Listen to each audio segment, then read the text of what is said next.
Pathos was the same as Jupiter in layout, except the board was dark blue rather than green. The first thing I noticed was that all the usual level icons had been replaced by a blue rock in some kind of orange honeycomb shape.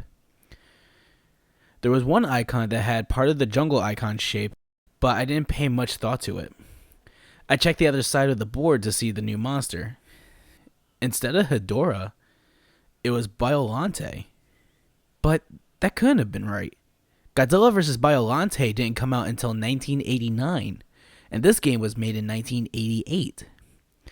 Perhaps Toho put Biollante in the game to build excitement for the movie next year, but changed their minds? I tried to rationalize the game's abnormalities any way I could, but this would prove to be futile. Pathos' map song was the first new song I heard in the game. Like most of the new songs, it was hard to describe. I'll try. It started out slow and suspenseful, much slower than any song in the game. But every 12 seconds or so, there would be a loud clashing sound, and the tempo changed. It was like the composer randomly played parts from 5 different songs with the same instruments. I moved Godzilla over to one of the many blue rock icons that had replaced the jungle icons and started the level. The level resembled a blue mountain range with a blood-red planet in the sky. But there was something odd about the mountains. They had a shredded paper look to them. I thought at first maybe the glitch had affected it, but it looked far too intentional. I quickly noticed something else about this new level. There were no enemies at all, not even any obstacles.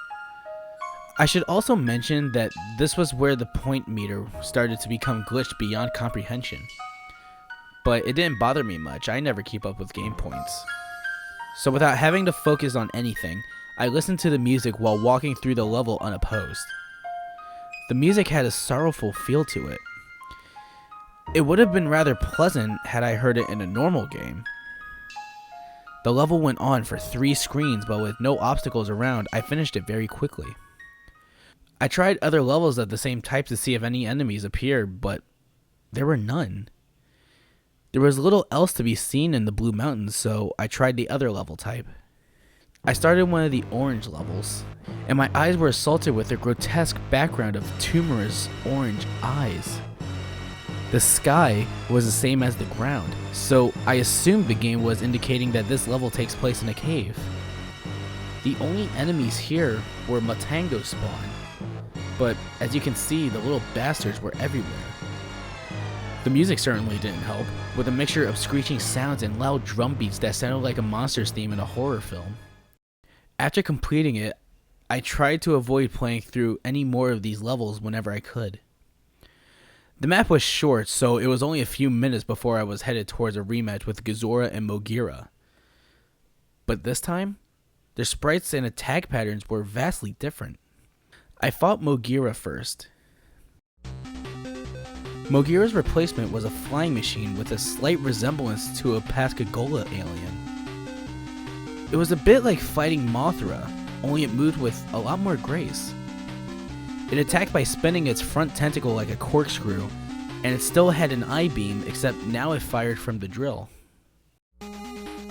This lanky aberration had replaced Godzilla, and the new beast was more of a challenge. It would run and jump at a fast pace, constantly swinging its arms around, making it hard to get close, and of course it tried to pin me in the corner with as much annoying resolve as ever. I defeated it using a combination of tail whips and heat beam spamming. I defeated them and was going to fight Titanosaurus, but when I started the fight, Titanosaurus was nowhere to be seen, and the game simply went back to the map with the Titanosaurus piece now missing. There was no one left to fight now but Biollante, so I eagerly started the battle. I was quite surprised that Biollante started the fight in her rose form. She was immobile and used tentacles to keep me away from the main body, which took the most damage. As expected, she turned into her final form after taking enough damage. The sprite looked pretty damn good for 8-bit. The battle technique was the same, except now Biollante could move, albeit slower than any other monster. Being hit by the tentacles did more damage now, and Biollante could do an acid spit, which I managed to avoid by jumping in the screen cap. Not much more difficult to beat than Titanosaurus. It only took 2 rounds. But when Biolante was gone, the music had stopped, and there was a new icon replacing the bass. This icon wasn't there before I beat Biolante. It resembled a red tribal mask, and I had a feeling of dread when I saw it. But since it replaced the bass, it must be the only way to exit Pathos. I moved Godzilla to the square and started the level. It was a hellish looking place with no sky and a flickering fire in the background. The fire looked far more advanced than anything I've seen on the NES. There was music in the form of a slow, steady drum sound resembling a heartbeat. All the text on the top of the screen and the life bar were gone. In their place was a single bit of text in the middle of the screen that said, "Run." My feeling of dread had intensified. I cautiously walked through the level, but like the Blue Mountains, there were no enemies. I paced around for a minute before thinking, run? From what? The first time it hit me, I didn't even see it. I heard a noise outside my room and turned back to see if something fell, and when I looked back, Godzilla was dying. I figured it must have just been a glitch, but I wasn't going to play through the game without Godzilla, so I restarted the game and went to the password screen. Have I ever mentioned how creepy the password screen music is? If you've played the game, you know what I mean. It doesn't at all fit the mood of the game. It's more like something from a horror game. Maybe they made it like that so kids wouldn't cheat. I was quite annoyed at this point, because I thought I was going to have to fight all the monsters again. But that didn't happen. The game started me off right where I was before I started the red face level. So I tried again, making sure to pay attention this time.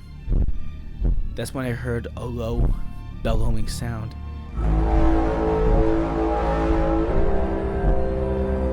And then I saw it. This thing.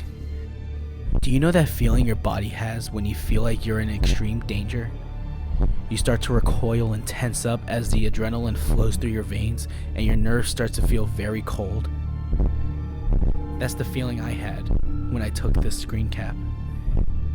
I haven't seen all the Godzilla movies, but I'm pretty damn sure this was never in any of them. It had to be something the creators made up, but what kind of sick fuck would put this in a children's game? By sheer dumb luck, or perhaps the adrenaline boost, I managed to run fast enough to get away from it. It ran very fast, so much so that if you saw it, you were almost certainly going to die. And when I say die, I mean your monster gets killed instantly if the creature touches them. Once I had gone back to the map, I was so afraid that I was extremely tempted to just shut the game off and try to pretend this never happened. I couldn't believe what I had just seen. It couldn't have been real. And even if I wanted to continue, I still had to get Mothra through this chase level.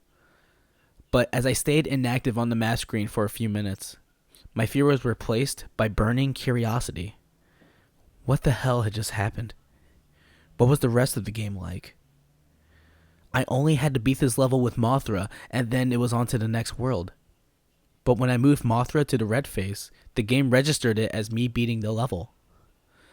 I was quite relieved. I tried to prepare myself for the next world. Trance.